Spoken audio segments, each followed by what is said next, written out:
Hello বন্ধুরা, আসসালামু আলাইকুম। আমি রোজিনা। আর এদিকে দেখো বন্ধুরা, আমি আমার পায়রাগুলোকে সব নিয়ে চলে আসছি আমাদের নতুন বাড়িতে। আর এদিকে দেখতেই পাচ্ছেন আমি আজকে শাড়ি পরে চলে আসছি। আর এখন আমি আমার পায়রাগুলোকে সব পানি খাওয়াবো।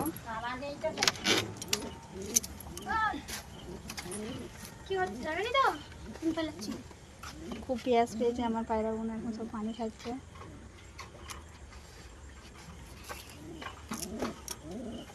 আর এখন সন্ধ্যা হয়ে গেছে, অন্ধকার, তাই আর কি পরিষ্কার ফটো আসছে না ভিউটা।